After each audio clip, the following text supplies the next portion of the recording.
afternoon, everybody, and welcome to the OBX Wave Report. It is April the 4th, and wow, boy, is it like a summer like a day out there. Temperatures in the lower to middle 70s across most of the Outer Banks, waves in the range of 1 to 3 feet, depending on where you go, 1 to 2 feet, 0 to 1 feet, or 2 to 3 feet, possibly even 3 feet. And here is a shot from earlier today at Jeanette's Pier, where there was a flock, I believe, of terns offshore. You can see it in the just in the edge of this shot here offshore is this thin band of dark.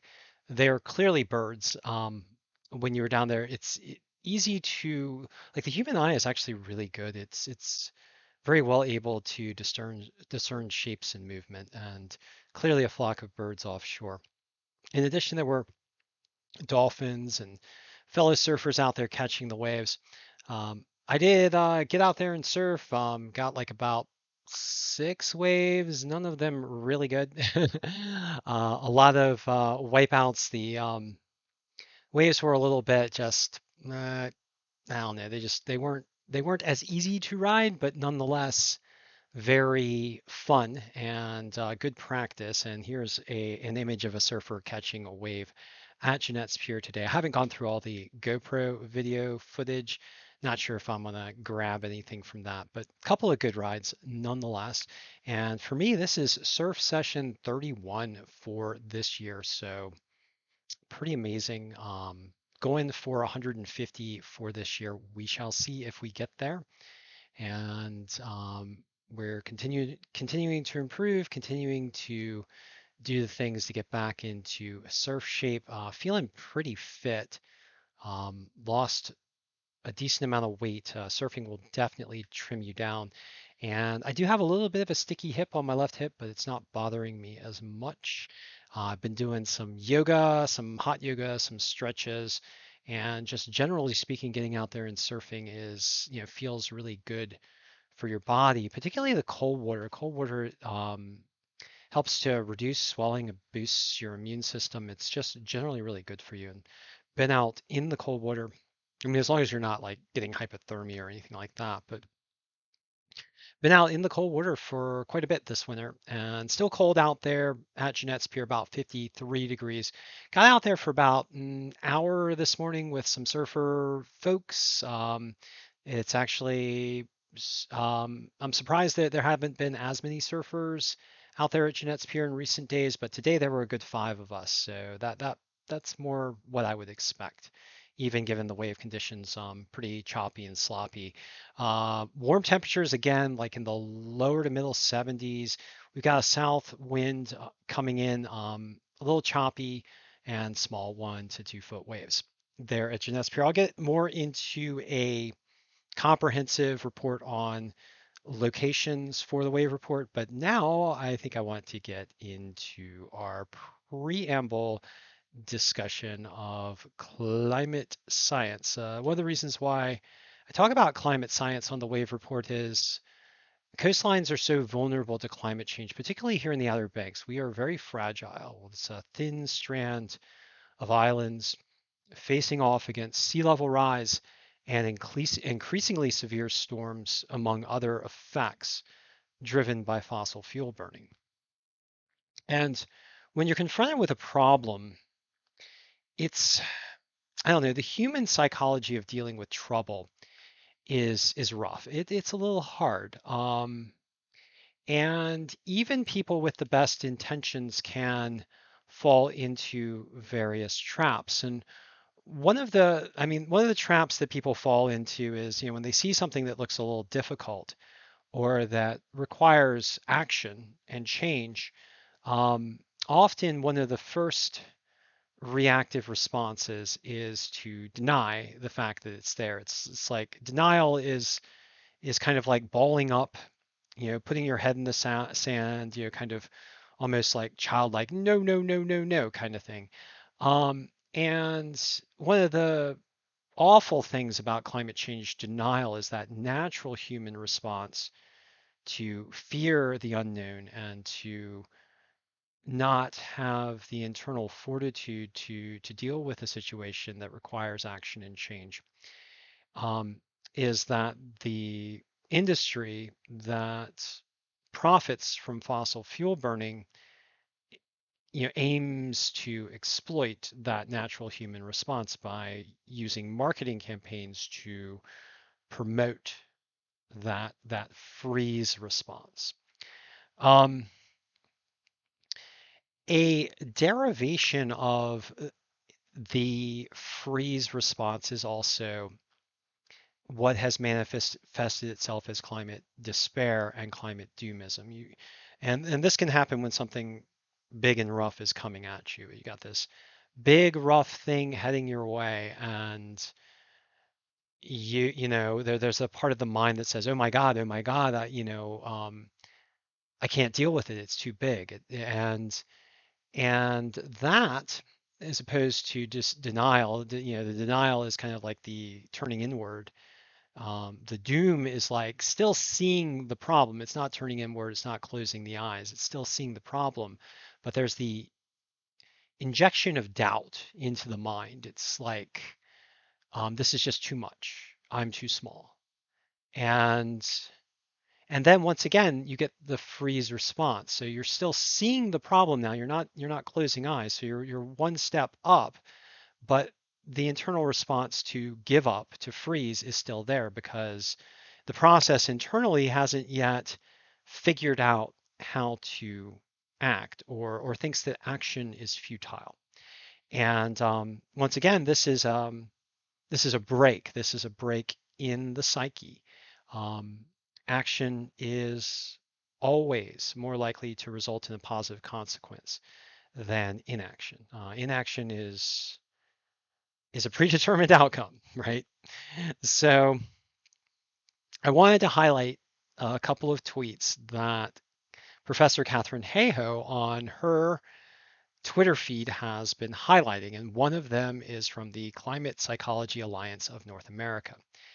And what they have found in their study is that for young people who have high levels of climate anxiety, if they also have high levels of activism, then we don't see any higher levels of depression.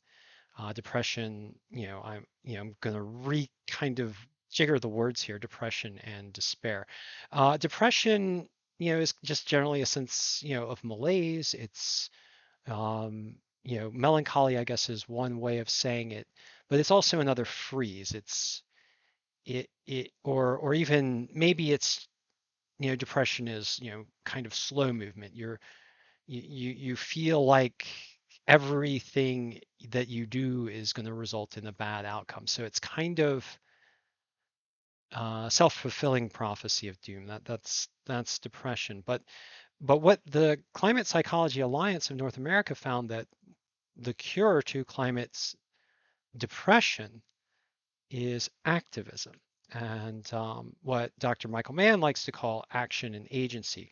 The irony here being that action gives you agency, and freezing gives you failure, and depression and despair and doom and denial, and all the bad things that come with that. So I did want to highlight that, and then I wanted to talk about this discussion about one of President Biden's statements. This from Dr. Michael Mann, Professor Catherine Hayhoe, one of our best climate communicators, retweeting this statement from Professor Michael Mann. We did discuss Michael Mann yesterday, so we're going to be talking about him again today.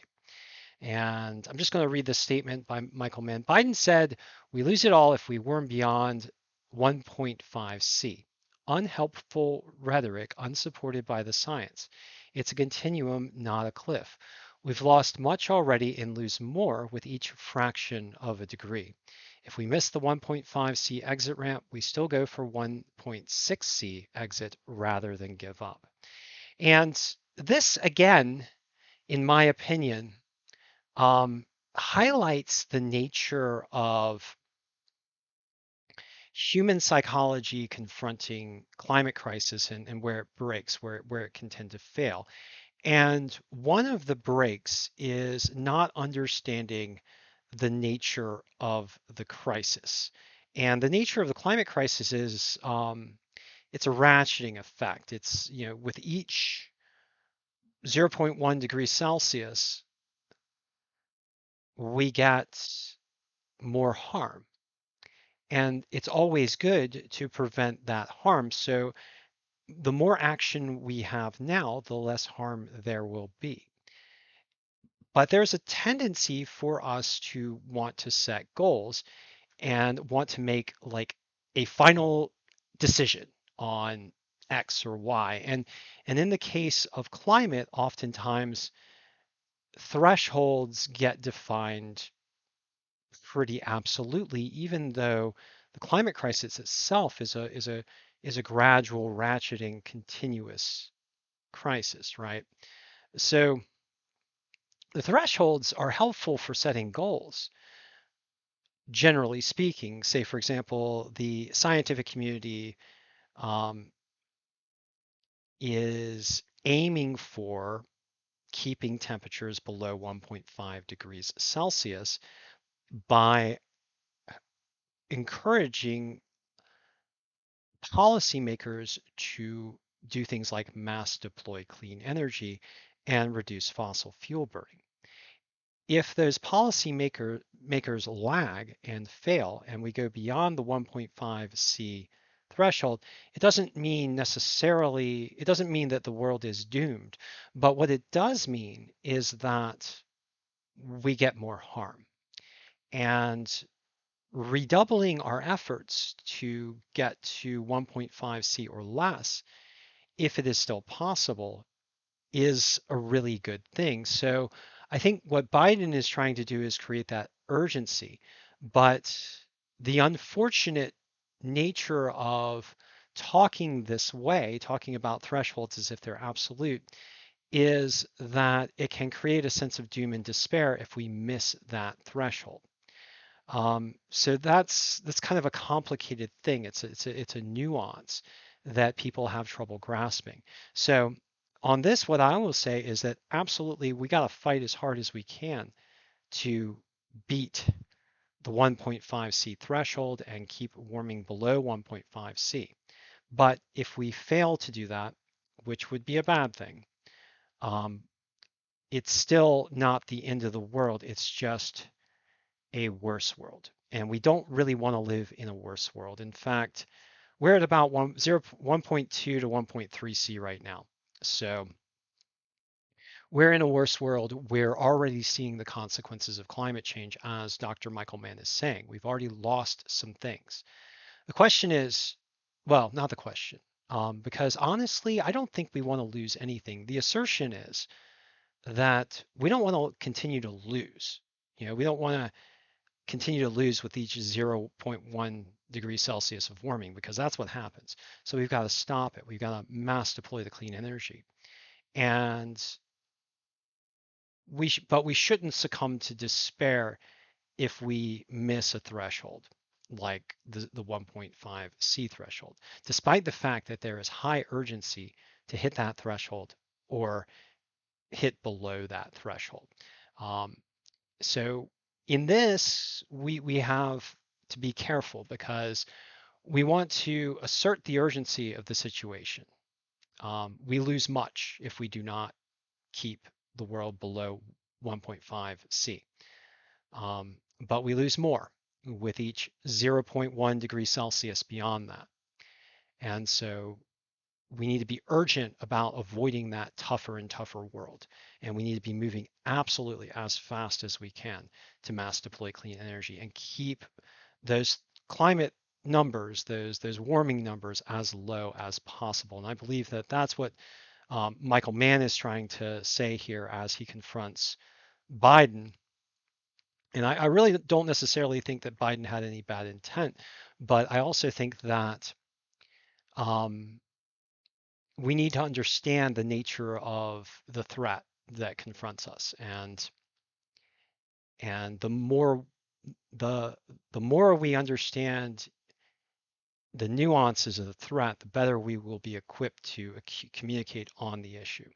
All right, so interesting discussion provided by Catherine Hayhoe here on her climate feed. She's got all sorts of great stuff on her climate feed. I encourage you to go check out Catherine Hayhoe to support the scientists and to support the scientists who are, and most of them are the climates. Pretty much all the climate scientists are calling for action on climate and rapid action because they know they know what we stand to lose with each zero point 0.1 degrees Celsius of additional warming.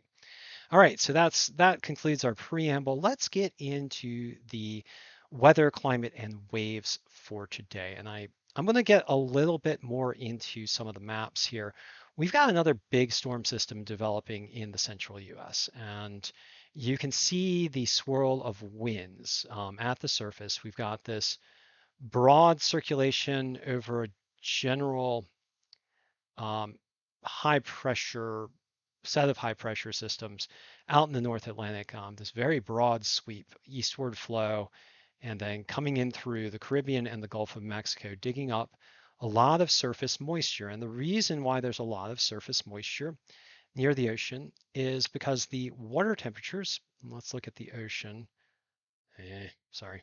Let's look at the ocean, sea surface temperature anomalies, and then let's just illustrate currents.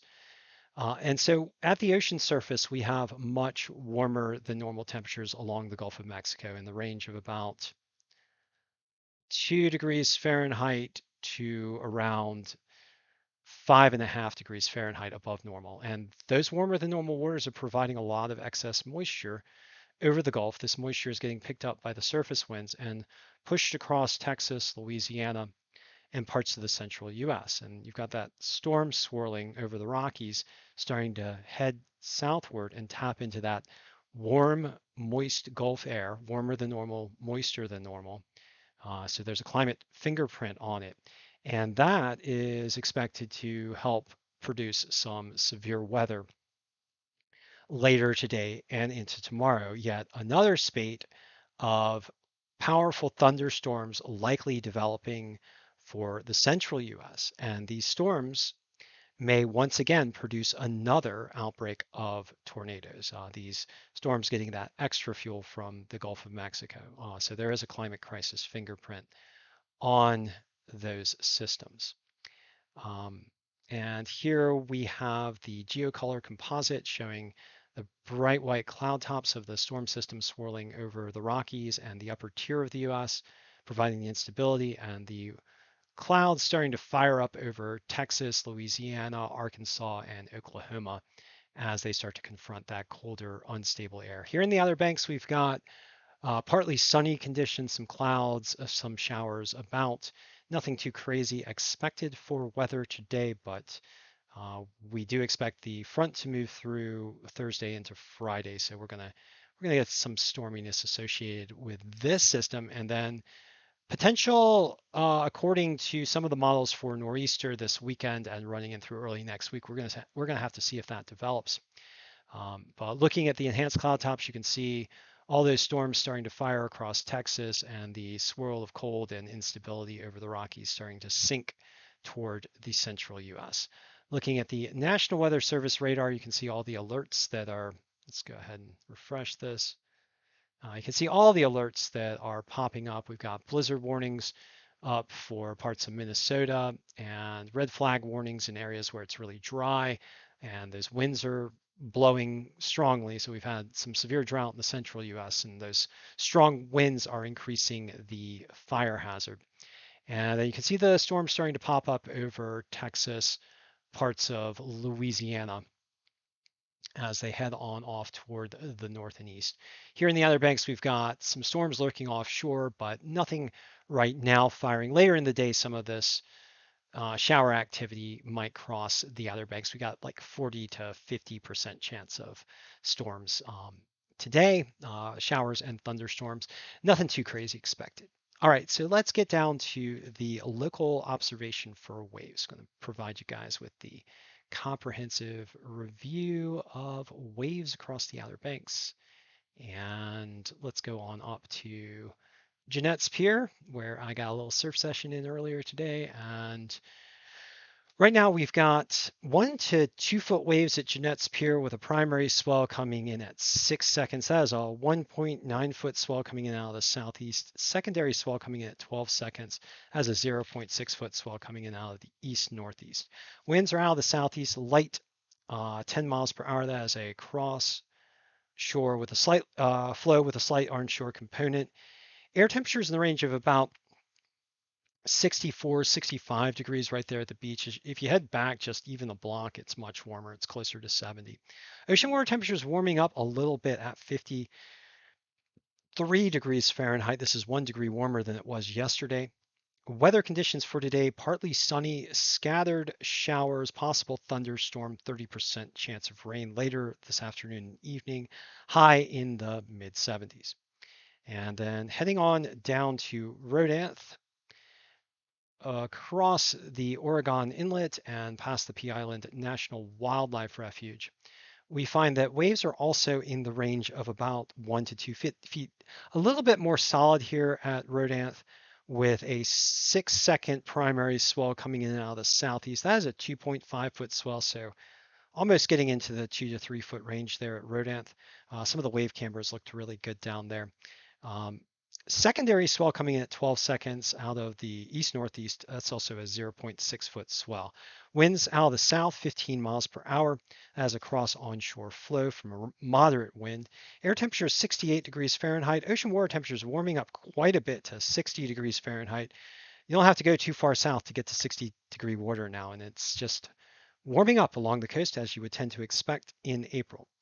Weather conditions for today at Rodanth, partly sunny, scattered showers, possible thunderstorm later, 50% chance of rain in the later afternoon and evening hours, high in the lower 70s, with that ocean influence keeping the temperatures cooler. And a brief observation for you guys at Avon, where the waves are also in the range of 1 to 2 foot.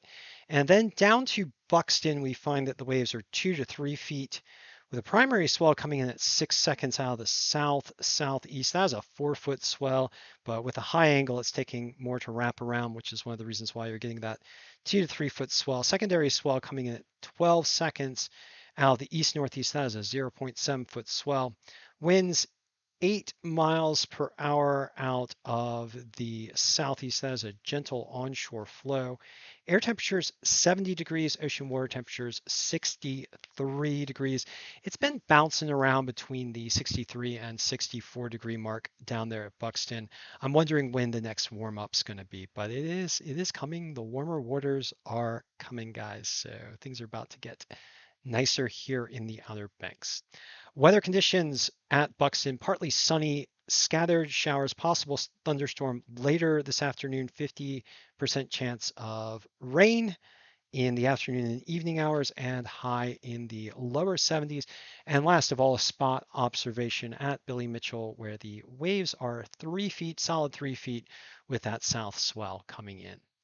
All right, let's get into some climate observations and some long range forecast. And looking at the map provided by Karsten Hostein, we see that the global temperature anomaly is in the range of 0.3 degrees Celsius above the 1981 to 2010 reference period, which is a 5-day running mean, and that the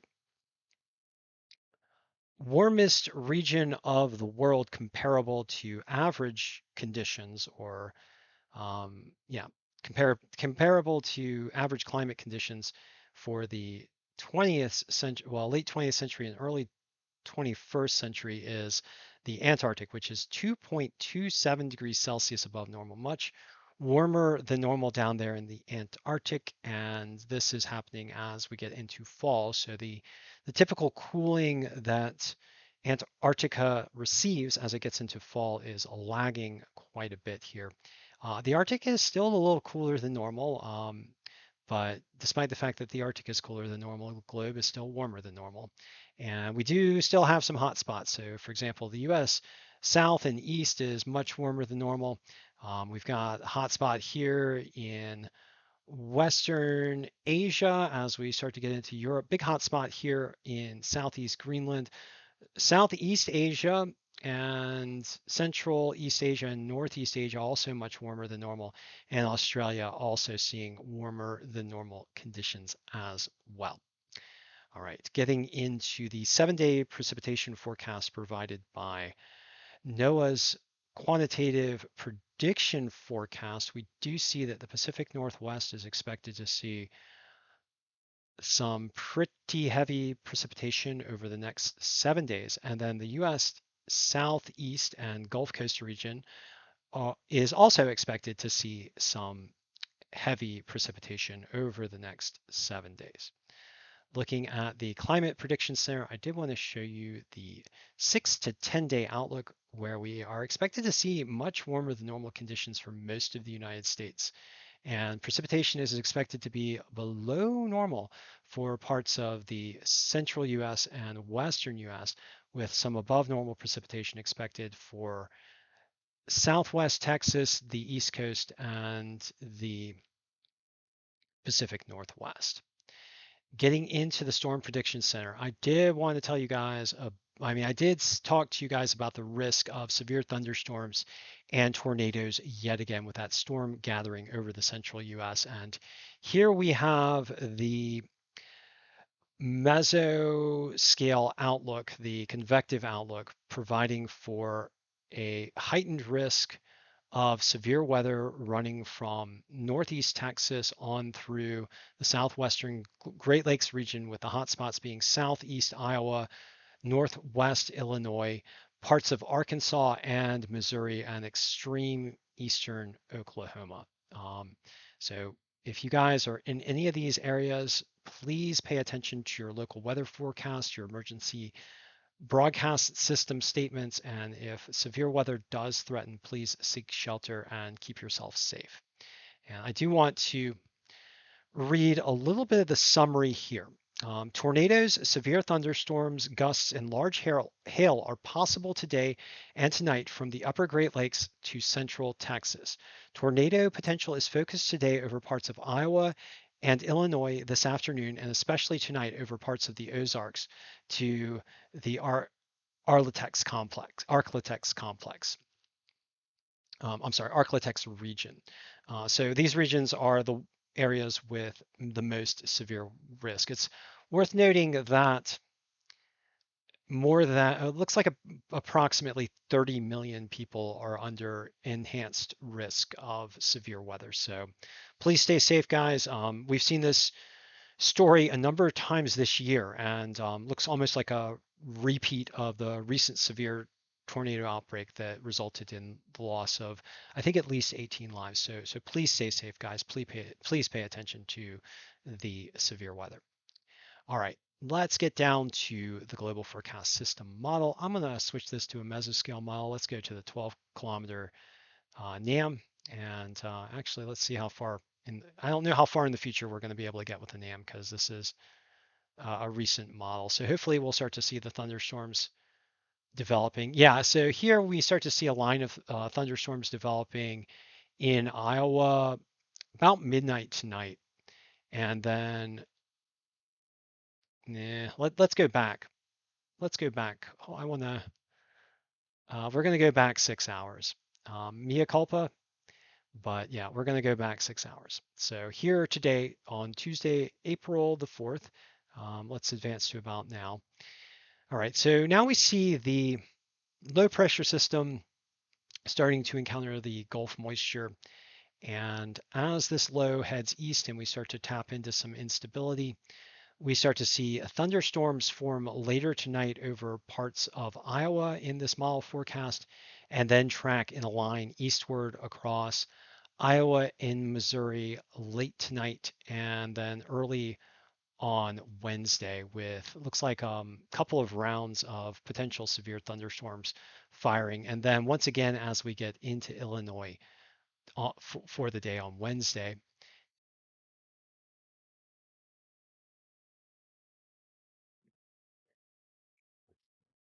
And then the storms track eastward through parts of Tennessee and Kentucky tomorrow.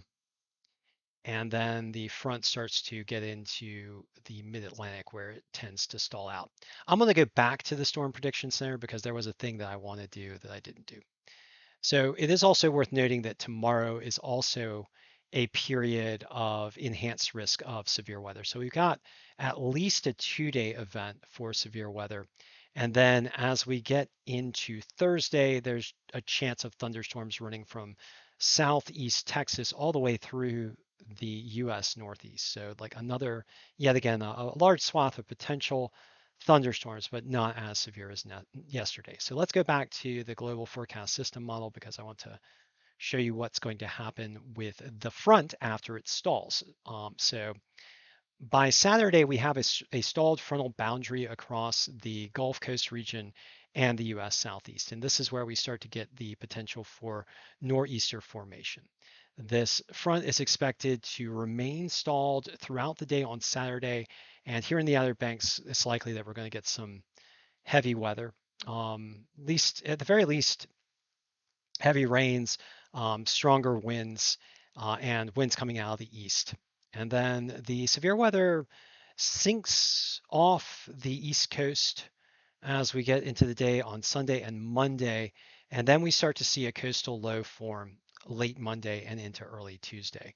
And this is the reason why I think we might have, if you look at the position, relative position of these high pressure and low pressure systems, you've got the clockwise flow around the high pressure system, the counterclockwise flow around the low pressure systems. And with the slow development of the low and the stalled frontal boundary, we're going to have continuous easterly and northeasterly winds across the Outer Banks for multiple days, this being Saturday, Sunday, Monday, and Tuesday so far in this model. And then on Tuesday, it looks like the low just wants to stall out just off the US East Coast. This is classic nor'easter type weather, and then intensify as it sits there. Looks like it goes retrograde a bit, heading more toward Florida.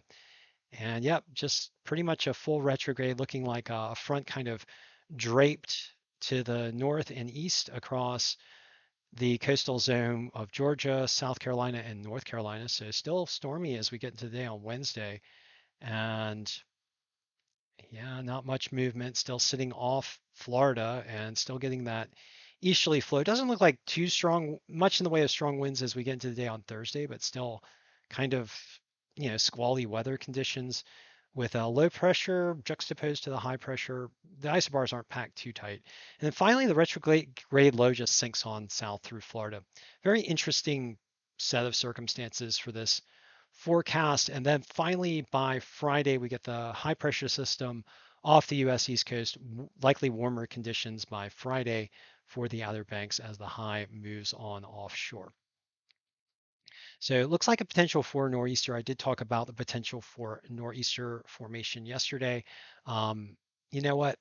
I'm a little bit curious about it. Let's get into the wave models and then I'll dig a little bit more with regards to the nor'easter because we are about 5 days out, so I might be able to get some info from Earth Null School here. So let's do the wave model forecast first. So right now, in the near offshore environment, the swell is in the range of looks like about 3.5 to 4.5 feet in the near offshore environment, with the orientation of the swell coming in from the southeast. So not really lining up to shore, which is one of the reasons why we're getting those 1 to 3 foot waves.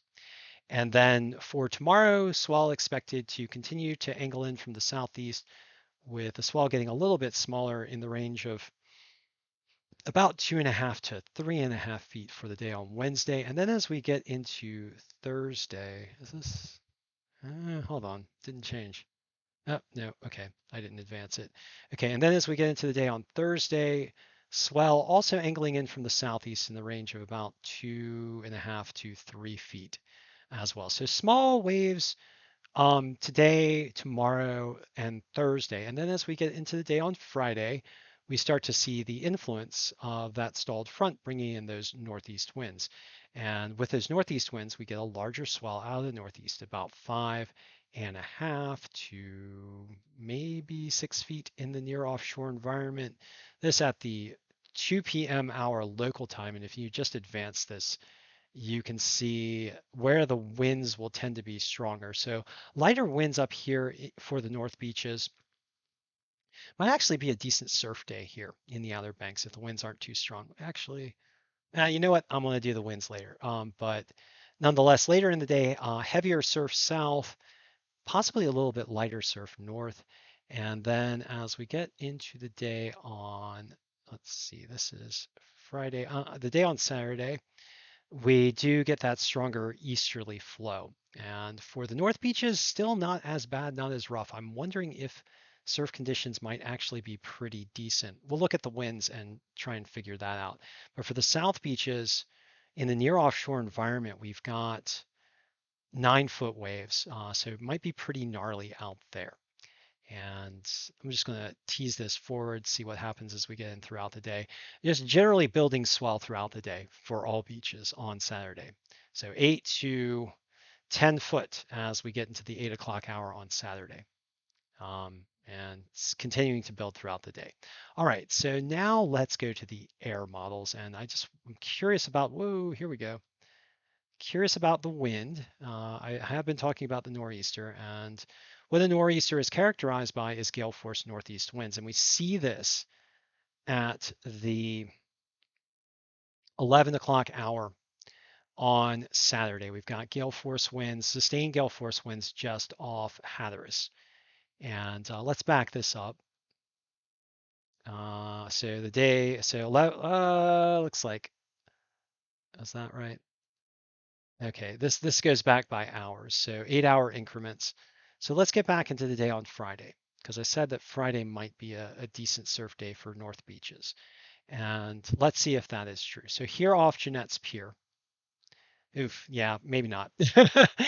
So yeah, northeast winds at 3 o'clock on Friday in the range of 25 miles per hour. That means pretty rough, pretty choppy. Let's back this model up to the morning, see if we get some decent morning conditions. Still strong northeast winds at 7 o'clock in the morning. So looks like rough, choppy throughout the day. On Friday, we get that, you can see that kink, right? See that kink in the winds? That's indicative of the front that it has stalled.